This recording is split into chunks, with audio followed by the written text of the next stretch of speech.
Un vrai petit plaisir. Là, je tiens ma tache chaude un peu comme une influenceuse beauté qui relève un peu ses manches et qui tient son mug dans les mains. Salut Mailleux. Salut Daoro.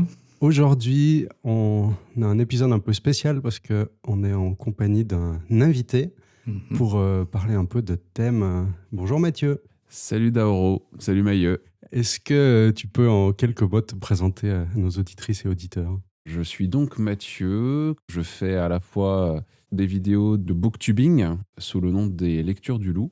Je parle de livres sur YouTube, je présente des livres, des mangas, des BD, tout ce qui se lit. Et je fais également des podcasts, les Lectures du Loup en podcast. Mais en tout cas, voilà, je parle de livres sur Internet et de bullet journal aussi, puisque je fais beaucoup de vidéos Plan With Me, je parle d'organisation, je fais ce qu'on appelle plus communément du scrapbooking. J'aime beaucoup le multitechnique, peindre, dessiner, etc. dans mon bullet, et j'en fais beaucoup de vidéos et de contenus sur les réseaux. Et puis, on en parlera tout à l'heure parce que c'est le but de l'épisode d'aujourd'hui. Tu as un thème pour cette année. Mais avant, comme ici, on aime bien boire du thé pendant qu'on cause. J'ai cru entendre ça, ouais. Tu t'es fait un thé ? Je me suis fait un thé très parfumé, qui est un thé vert sencha, un fukuyu, avec un arôme de myrtille et de pétales de fleurs. J'ai une grosse préférence pour le thé vert. Et celui-là, il a une saveur très fruitée, il sent extrêmement bon. C'est très réconfortant pour l'hiver, j'aime beaucoup. Et toi, Mailleux, qu'est-ce que tu bois aujourd'hui ? Moi, c'est très classique cette fois-ci. C'est un long gin, le même que d'habitude. Ça n'a pas changé. Pour changer. Pas grand-chose de plus que d'habitude à en dire, à part que c'est un long gin, fruits à coque, tout ça. Personnellement, j'aime bien. Et toi, Daoro ? J'essaye de boire des thés que je bois pas d'habitude. Donc là, je bois un Assam, qui est un thé noir qui vient d'Inde. Ouais, c'est quand même pas trop mon truc. Il est très fort, je trouve, en goût et en tanin. Et c'était pire quand il était vraiment chaud. Là, maintenant qu'il s'est un peu refroidi, je trouve que ça me plaît un peu plus, mais c'est trop thé noir fort comme ça. Moi, j'ai trouvé un peu brut, généralement, les Assam. Ils ont ces notes un peu trop rentre dedans et c'est pas forcément agréable. Je sais pas si c'est un peu ça que tu ressens. Probablement, ouais. C'était un échantillon que j'avais depuis très longtemps. C'était bien de le boire, mais l'échantillon ne me fera pas acheter un paquet complet.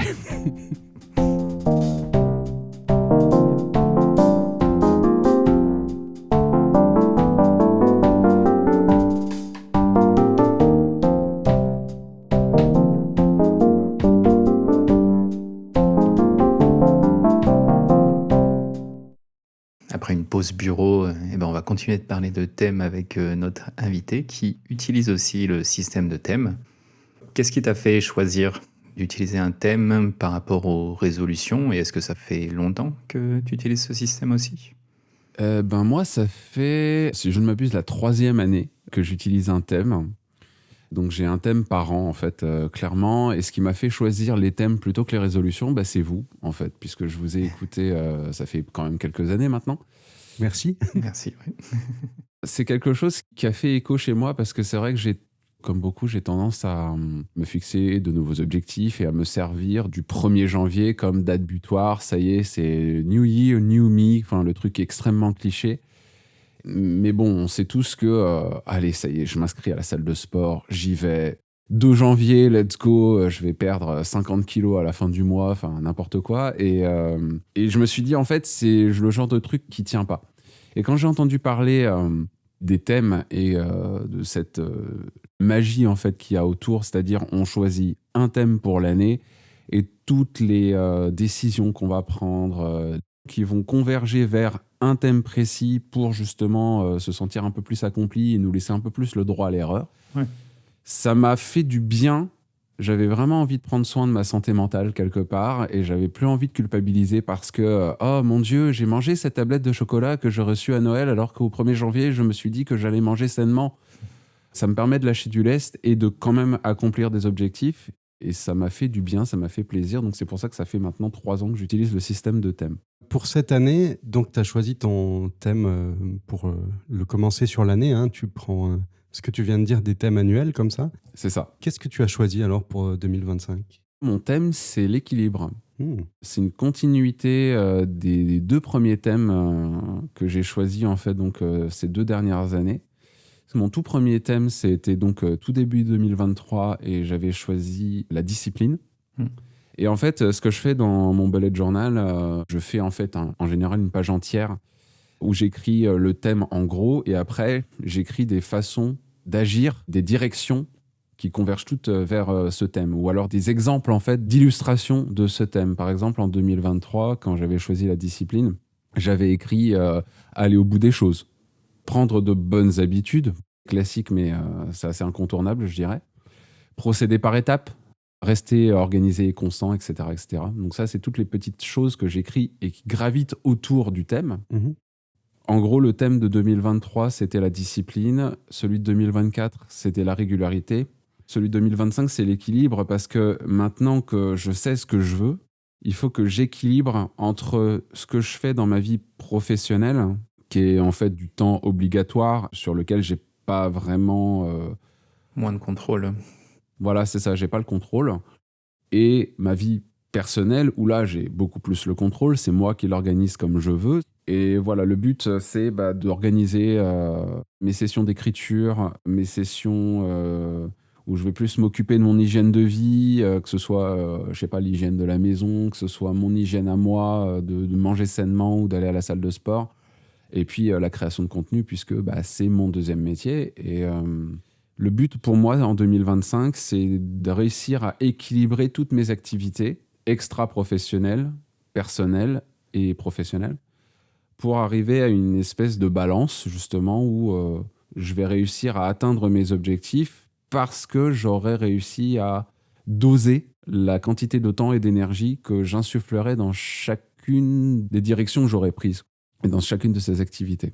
Pour évaluer un peu ta progression, pour voir si tu es toujours un peu sur les rails de ton thème, en fait, est-ce que tu as des stratégies, est-ce que tu as des manières de faire pour évaluer ça ? Pour cette année, c'est peut-être un peu tôt, on est en février quand on enregistre, mais par rapport à ce que tu as pu faire les autres années, comment ça marche pour que tu saches où tu en es ? Moi, je fonctionne énormément avec mon bullet journal. J'ai l'habitude de faire des suivis. C'est-à-dire que dans mon bullet, j'ai par exemple un suivi santé où je vais avoir un tracker de sport. Je mets des couleurs dedans. Bon, autant vous dire qu'au mois de janvier, le tracker est resté blanc. Vraiment, on est sur quelque chose d'extrêmement blanc comme neige, hein, vraiment. Mais je traque mon activité physique parce que ça fait partie de mes objectifs, ça fait partie de mon équilibre aussi, parce que je sais pertinemment que quand je vais à la salle de sport, déjà, je suis fier de moi. C'est une étape que j'ai franchie. Il va y en avoir 1000 autres, mais c'est une étape que j'ai franchie et je le note. Donc, je colorie une case. L'impact visuel, en fait, dans mon bullet journal, il est très important parce que ça me permet, juste en ouvrant mon carnet, de me dire « Ok, ça, je sais ». Il y a aussi une autre direction que je prends. Moi, j'appelle ça des directions, en fait. Tout ce que je prends, tout ce que je mets en place pour atteindre mon objectif, qui est en fait mon thème, pour moi, c'est une direction. Et l'autre direction, c'est la méditation, par exemple. Pareil, j'ai un tracker de méditation. Là, par exemple, je prends le tracker du mois de janvier. Et là, je vois que sur les 31 cercles du mois de janvier, il y en a 30 qui sont coloriés. C'est visuel. Je sais qu'il y a une vraie avancée par rapport à l'année dernière où j'avais stoppé la méditation. Je sais que ça me fait du bien. Tout ça, c'est déjà réfléchi parce que c'est des années de pratique, mais de pratique où il n'y avait pas vraiment de discipline, où c'était plus moi qui tâtais le terrain pour voir est-ce que ça va vraiment m'aider à atteindre cette espèce d'équilibre à la fois mental et physique. Je sais que la méditation, j'en ai besoin le matin pour me poser, pour ne pas m'embrouiller les idées avec ok, je sais qu'il va falloir que je fasse ça, que je fasse ça, que je fasse ça. Chose qui est très difficile, surtout quand on travaille. Moi, je travaille dans le domaine de l'hôtellerie, donc c'est quelque chose qui est très chronophage, très énergivore. Et quand on est créateur de contenu et qu'on a envie qu'on ait plus de visibilité, il faut être régulier. Ça demande une discipline et une régularité. Discipline et régularité étaient mes 2 thèmes des 2 années précédentes. C'est pour ça que maintenant, mon thème de 2025, c'est l'équilibre, parce que j'ai intégré la discipline et la régularité dans mon quotidien, mais maintenant, il faut que j'arrive à trouver le bon rythme. Je ne sais pas si ça fait vraiment sens quand je l'explique, mais... J'ai l'impression, en tout cas. Pour que que tu gardes ça en tête de manière concrète, cette recherche de l'équilibre? Tu l'as sous les yeux tout le temps ou... Parce que moi, ce qui m'est arrivé sur un thème, c'était pas assez concret, tu vois. C'était genre, faudrait pas que j'oublie que c'est ça le nom de mon thème. Bon, d'accord. Mhm. Mais concrètement, ça se reproduisait nulle part, quoi. Ou je sais pas, toi, Maillot aussi, comment tu fais pour garder ton thème à l'esprit de manière un peu concrète et d'avoir des actions dessus, quoi. Moi, il est écrit à différents endroits. Déjà, j'ai une note dans mon système de référence informatisé où j'ai une note par thème, en fait.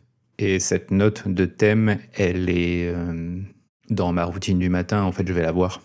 Alors, je vais pas forcément le faire tous les matins, mais plusieurs fois par semaine, je vais repasser par cette note. Ça me sert surtout pour voir est-ce que les grandes directions de l'année sont... est-ce que j'avance dans ces grandes directions? Mon thème là, cette année, c'est intentionnalité. Et puis j'avais ce que j'appelais des axes donc de photographie. Il y en avait 4. Donc ça, c'est un peu les grands trucs de l'année. Et cette note numérique, elle me sert plus à pas aller dans le détail, en fait. Et après, pour le détail un peu plus de cette semaine, qu'est-ce que je vais avancer dans ces axes? C'est plus vers mon carnet de notes, genre bullet journal. Enfin, moi, j'ai un seul et unique stylo, et puis tout est écrit dans la même couleur, et il y a juste des trucs soulignés pour varier un peu. Il n'y a pas beaucoup de côté artistique dans mon bullet journal. Et là-dedans, je vais plus mettre chaque semaine un peu grossièrement, c'est pas forcément extrêmement précis, mais chaque semaine, je vais me dire, je vais avancer un peu ça dans cet axe. Le carnet va plus me servir pour au jour le jour. Pour résumer, il y a 2 choses. La première, c'est ta note numérique que tu vois en gros tous les jours pour te rappeler ce que tu es censé faire avec ton thème. Et l'autre chose, c'est que tu choisis de prendre du temps pour réfléchir à ton thème toutes les, je sais pas, en gros semaines, si j'ai bien compris.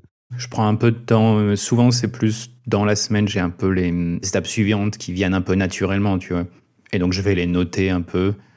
Et puis, là, au début de la semaine suivante ou à la fin de la semaine, quand je vais faire une petite review assez rapide, là, je vais un peu plus dire, bon, ok, c'est cette partie que j'ai envie de faire cette semaine. Ouais, ça, c'est toujours un petit peu mon problème, c'est de prendre le temps de faire une revue de est-ce que j'ai bien fait les trucs. Pour cette année, j'ai essayé de me mettre une petite case par jour, de faire est-ce que j'ai fait avancer les choses, vu que le but de mon thème, c'est de faire avancer les choses. Donc j'essaye de me poser un peu plus la question, mais ouais, je ne sais pas si c'est vraiment si efficace que ça, on verra avec le temps, quoi. Et toi, Mathieu, tes stratégies justement pour te rappeler un petit peu les choses, comment tu te poses des questions par rapport à ton thème, te le garder en tête et de voir s'il progresse. En plus de ton tracker, ça c'est une méthode physique, mais je veux dire en termes de régularité ou planification, comment t'y penses? Je pense que j'ai justement réfléchi à mon thème de sorte à ce qu'il me soit toujours dans ma tête. C'est ça le truc, c'est que quand j'ai entendu parler des thèmes pour la première fois, donc en écoutant vos épisodes, je me suis dit, tiens, c'est une super méthode pour justement ne plus avoir à penser aux diverses petites étapes, au chemin que je dois emprunter pour pouvoir atteindre l'objectif final. Et ne justement pas tout le jour l'avoir dans la tête parce que finalement, enfin, c'est contradictoire parce qu'en fait, je l'ai justement toujours dans la tête, si bien que j'ai même pas besoin d'y penser. C'est-à-dire que je me dis, ah tiens, bah là, je sais que je vais surveiller mon alimentation. Bah en fait, c'est quelque chose que tu fais tout le temps parce que c'est devenu une habitude au quotidien. Quand je vais aller faire mes courses, par exemple, je ne vais pas aller m'acheter une tablette de Merveilles du Monde, même si j'adore ça, parce que je sais que, mine de rien, un carré, c'est un carré, alors ça peut être un plaisir, mais derrière, bon... Donc, si la pensée, elle te venait de « tiens, j'irais bien acheter ça », ça fait le lien rapidement avec ton thème. Ah oui, mais attends, mon thème me dit que je devrais normalement pas le faire, donc ça part comme ça. C'est ça, c'est-à-dire qu'en fait, mon thème, comme je l'ai réfléchi de sorte à ce qu'il s'intègre parfaitement à mon quotidien, finalement, j'ai même pas besoin de rappel, j'ai pas besoin de me consulter une note sur mon téléphone ou de faire quoi que ce soit, parce que justement, j'avais aussi envie de...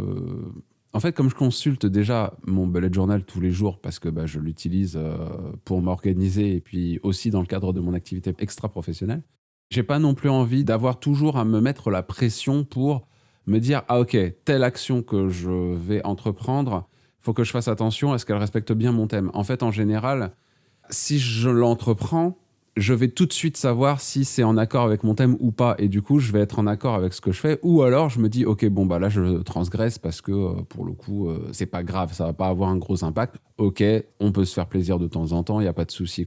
Oui. Exemple vraiment bateau, hein, mais hier, je savais que je n'avais pas pris le temps de déjeuner. Donc, il était 18h. Je commençais à avoir mal au ventre, en fait. Et je me dis, comment ça se fait que j'ai mal au ventre comme ça? Et là, je me souviens, ah ouais, j'ai pas mangé. Je passe à côté d'un McDo. Et du coup, je réfléchis. McDo, je sais très bien que c'est pas le genre de nourriture que je vais avoir envie de mettre dans mon estomac, mais que quelque part, je sais que ça peut procurer un soulagement au niveau de mon mal de ventre immédiat. Et est-ce que je suis allé dans un fast-food il y a longtemps? Ça fait à peu près 2 semaines. Je me dis, bon, qu'est-ce que je vais manger? Est-ce que je vais vraiment m'en mettre plein la panse? Non. Est-ce que je peux juste soulager ma faim, là, pour le coup? OK, bon, je vais prendre un wrap, etc., machin.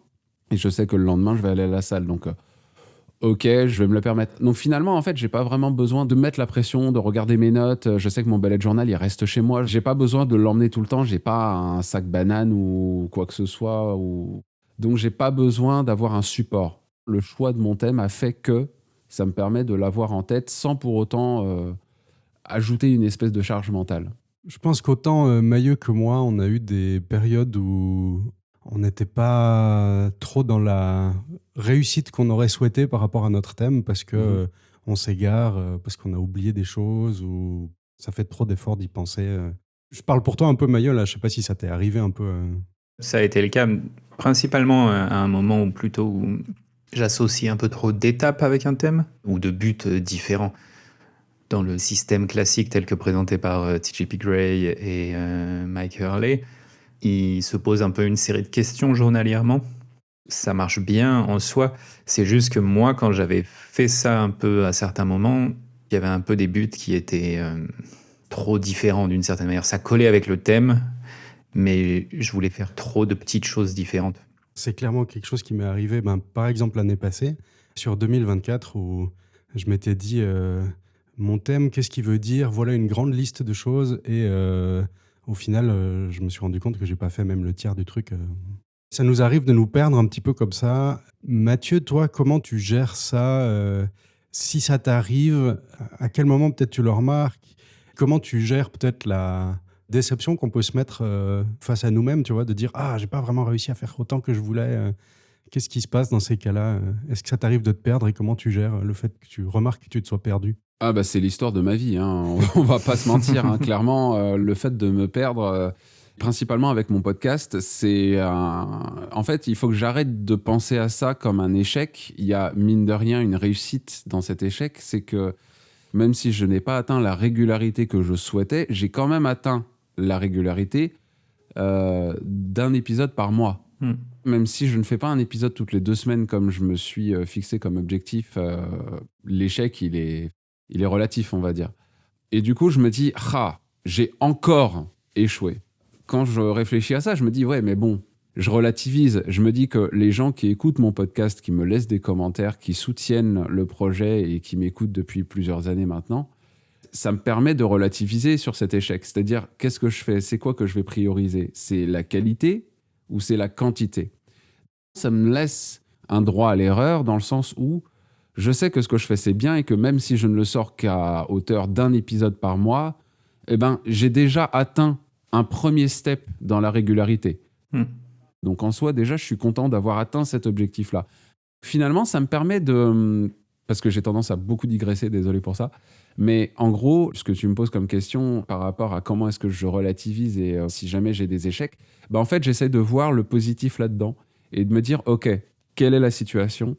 Qu'est-ce que je peux faire pour justement retourner sur les rails? Et j'essaye de relativiser l'échec pour ne pas le prendre comme vraiment un pur échec. De toute façon, ça sert à rien. Une fois qu'on a tiré la conclusion de « Ok, bon, j'ai foiré. Je fais quoi maintenant ?» J'y retourne. Le but, c'est de pouvoir justement me donner des occasions de réussir. J'échoue, je tombe, je m'éclate la face par terre, mais c'est pas grave, je me relève et puis j'y retourne. Donc, tu arrives à le prendre assez bien quand, par rapport à ton thème, tu as peut-être mis des objectifs qui soit t'échappent, soit c'était trop ambitieux. Ça va, tu gères bien ça quand ça arrive, quoi. Avec le temps, en fait, parce que, par exemple, l'objectif de la salle de sport, Si je me laisse aller trop, je sais que je vais pas être fier de moi. Je vais avoir fait tout ce travail d'organisation et de lecture, d'éducation, de documentation. Tout ça, je vais l'avoir fait pour rien. À un moment donné, je sais que ce que je fais, ok, c'est pas dans ma ligne directrice. Et que je vais finir par pas être fier de moi derrière. Donc du coup, j'essaie de faire les choses de sorte à ce que ça rentre dans ma ligne directrice et automatiquement, ça rentrera dans mon thème. Ouais, c'est les trucs qui sont un peu difficiles par rapport à être fier de soi après, puis peut-être culpabiliser d'avoir trop voulu mettre de choses ou d'avoir été un peu trop ambitieux, puis c'est pas toujours facile à gérer. C'est ça le problème, c'est la culpabilisation. C'est exactement ça. C'est toutes les personnes qui se fixent l'objectif d'aller à la salle de sport dès le 1er janvier. C'est l'exemple le plus commun. Mm. Au mois de janvier, on sait que la salle est toujours pleine à craquer parce qu'il y a des gens qui prennent la résolution de se mettre au sport au 1er janvier. Puis qui vont venir que 2 semaines après. Et puis, il y a des gens qui vont justement s'attacher beaucoup plus à leurs objectifs. Et c'est ceux-là qui vont réussir parce qu'il faut justement intégrer l'objectif dans son quotidien de sorte à ce que ce soit plus une corvée. Il faut que ce soit un plaisir. C'est ça qui permet de relativiser l'échec. D'ailleurs, vu qu'on enregistre là au début du mois de février, est-ce qu'on peut faire une petite vérification de comment ça se passe Maillot, toi par exemple, comment ce premier mois et demi s'est passé avec ton nouveau thème? Ouais, je suis curieux, moi, de savoir. Plutôt bien, de manière générale. Et l'un des premiers trucs que j'avais dit dans notre épisode sur les thèmes, c'était de limiter les applications qui ont des flux de recommandations sur mon téléphone. Ça marche bien, mais du coup, j'ai rien posté sur Instagram, par exemple. Le problème d'Instagram, c'est que pour poster dans des bonnes conditions, il faut l'utiliser sur le téléphone. Donc 1 ou 2 fois dans le mois, j'ai posté des trucs, mais j'avais tellement pas envie d'avoir cette application sur mon téléphone que j'ai même carrément pas posté. Mais c'est quelque chose que je vais corriger. J'ai envie quand même de poster des choses pour me forcer à traiter mes photos. Je suis très fort pour prendre des photos, les transférer sur mon ordinateur depuis l'appareil, et voilà, après il se passe plus rien. Ouais, bah exactement. C'est pour ça que à partir du moment où j'ai commencé à les montrer, c'est ça qui fait que je les traite plus en tout cas. Mais du coup, ouais, sur ce point-là, ça bien parce que clairement j'ai réduit mon usage du téléphone. Là où c'est moins, enfin pas moins bien, mais j'ai été un peu plus motivé par le développement ces derniers temps informatique. Et je me suis un peu perdu dans ça, à faire un peu des choses pas forcément utiles. L'un de mes buts cette année en termes de photos, c'était justement me mettre en place un site pour sortir de ma dépendance d'Instagram. Ça a été un peu une manière de pas faire les choses. Je pourrais faire quelque chose de très minimal, mais évidemment, je me dis, ah oui, mais il faudrait pouvoir faire ça, et puis il faudrait pouvoir faire ça, et puis il faudrait pouvoir ça. Donc ça, c'est un peu parti dans tous les sens. Tu pourrais surtout utiliser un produit tout prêt, vu qu'il y a des milliards de solutions qui existent. Ça, j'ai du mal, parce que j'en ai essayé des trucs tout prêts ces dernières années, dont Squarespace, et non, pour moi, c'est infernal. Je n'arrive plus à me servir de ces outils, parce que je vois comment ils marchent en fonction de leur interface utilisateur, d'une certaine manière, et je me dis, oui, mais non, mais donne-moi juste accès directement à la base de données, que j'insère mon texte directement, j'ai pas envie de ton interface, là. Après, c'est une bonne excuse pour développer des trucs au lieu de publier tes photos. Ça peut le devenir. Là, ça l'est devenu. Mais il y a des choses toutes prêtes qui sont plus bas niveau et qui, pour moi, me correspondraient mieux. Le problème, ce qui m'arrive de manière générale, c'est que je vais vouloir faire quelque chose qui va trop loin au lieu de juste me contenter d'une première étape qui fait la publication. Pour en revenir quand même à ta satisfaction par rapport à ton thème de cette année, est-ce que cette charge de travail là que tu te mets, que ça correspond quand même avec le thème? Est-ce que sur le reste, tu es aussi satisfait ou pas? Sur le reste, oui, c'est presque la photo au final que j'ai le moins avancé. Tous les autres points de santé ou de choses comme ça. Alors, j'ai pas un rythme fou en ce moment comparé au dernier trimestre, mais je fais quand même régulièrement du sport. Et tout ça, c'est des choses que je voulais vraiment garder. Janvier, c'est jamais pour moi une période en fait où je fais beaucoup de choses. Donc finalement, le bilan est positif parce que justement, je trouve que j'ai maintenu beaucoup plus de choses par rapport aux années précédentes. Et toi, sur ce mois-ci, comment as-tu avancé? Plutôt satisfait, voire même très satisfait en fait. Parce que je trouve que c'est très concret ce que j'ai à faire. Le choix de mon thème, donc, c'est en mouvement. Mon idée, c'est qu'il y ait toujours du mouvement, toujours des choses qui avancent, toujours des choses qui se passent. Un de mes gros problèmes, c'était de me faire avoir dans des pièges, un peu comme t'expliquais avec du scroll infini. Moi, c'est plutôt discuter avec des gens en ligne, en fait. Ça et aller lire 25 fois les mêmes trucs. Est-ce qu'il se passe des choses sur Internet? J'essaye de me désintoxiquer de ça en ne me connectant plus en permanence. Vraiment, je fais des efforts conscients de fermer l'application et de ne pas aller la réouvrir. Je fais des efforts conscients aussi d'avoir des activités qui sont le moins possible sur l'ordinateur pour que quand je viens devant un écran à la maison, c'est vraiment pour avancer les choses que j'ai envie d'avancer. Sinon, j'essaye de faire de plus en plus de trucs offline. Typiquement, je vais gentiment apprendre à jouer d'un instrument, par exemple. J'ai aussi fait un peu de bricolage pour fabriquer le dit instrument à base d'un truc en kit. Et ça me fait du bien de ne pas être devant un écran en permanence et d'être moins distrait. Et la question qu'on avait mentionnée dans l'épisode de nos thèmes par rapport à ce coach d'aviron qui posait la question à son équipe de est-ce que le bateau va avancer plus vite si vous faites telles ou telles actions est-ce que d'aller manger dans un fast-food, ça va faire que notre aviron pour la compétition olympique ira plus vite? Ça me fait marrer de me poser la question est-ce que le bateau avance plus vite? Et c'est le truc qui fait que je garde ça en tête, que j'ai vraiment ça de manière présente. Un peu comme tu as, Mathieu, sur ton thème d'équilibre, que tu dis que c'est intégré dans ton quotidien. Ouais. L'histoire de le bateau avance plus vite, ça marche bien là en fait. J'espère que l'élan va continuer d'être là. Parce que c'est souvent, moi, en mars, que j'ai un peu un creux où je me perds, j'oublie mon thème, je laisse tout tomber. J'espère que cette année, ce sera bon. Je vais faire pour, hein, mais... Mais je pense que justement, le fait de l'avoir intégré à ton quotidien, ça va t'aider. Ton thème, tu l'as réfléchi en amont en te disant « Ok, qu'est-ce que je veux vraiment faire ?» Si ton thème, il te tient vraiment à cœur et que c'est quelque chose que tu as vraiment envie d'intégrer dans ton quotidien, après, ça devient même plus un thème, ça devient une façon de vivre, en fait. C'est un style de vie. C'est ça qui va t'aider justement à ne même plus y penser et peut-être même à moins culpabiliser parce que tu te dis « Ok, j'ai envie de vivre cette vie-là parce que c'est ce style de vie que j'ai choisi. C'est celui qui me correspond le plus. Et c'est sûr que quand t'en changes, parce que ça n'a pas toujours été ce style de vie-là qui a rythmé ton quotidien, tu vas avoir tendance à culpabiliser au début parce que t'as du mal. Mais si ça te tient vraiment à cœur et que ça devient une espèce de...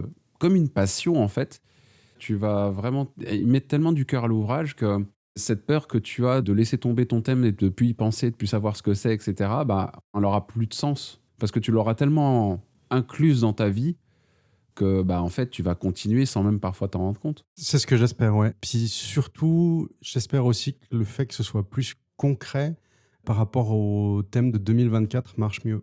Parce que le thème de 2024, je l'avais pas mal en tête, régulièrement. Tu peux me le rappeler, par contre, je sais plus. C'était calmer le chaos.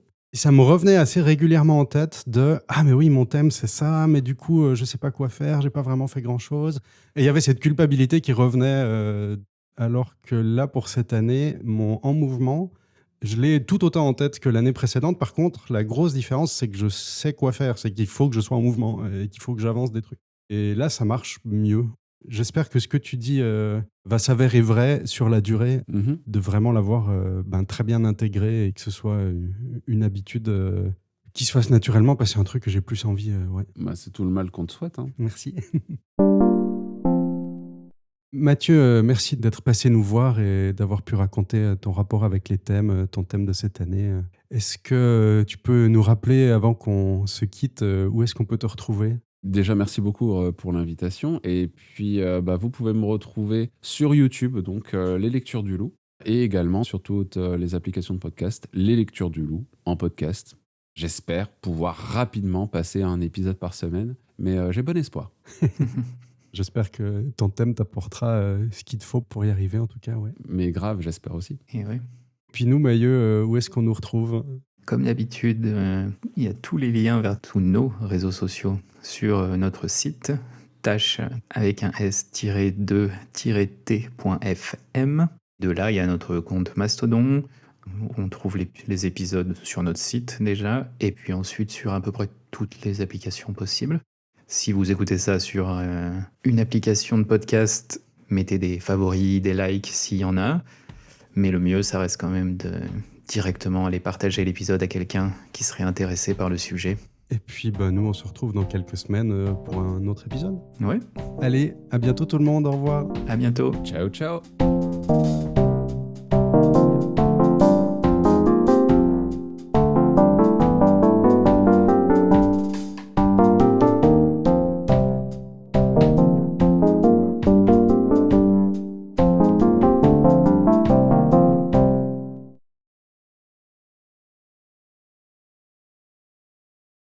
Je me suis découvert une passion pour l'écriture et à raconter des blagues sur mon quotidien. Et j'ai fait « Ah, mais j'ai un nouveau truc, en fait. J'adore faire ça. Et maintenant, je le fais une fois par semaine. » C'est moi qui raconte ma vie en faisant des vannes, parce que vraiment, le nombre de vies de bolos à la minute qui m'arrive, c'est un truc... voilà. Et ça fait rire les gens.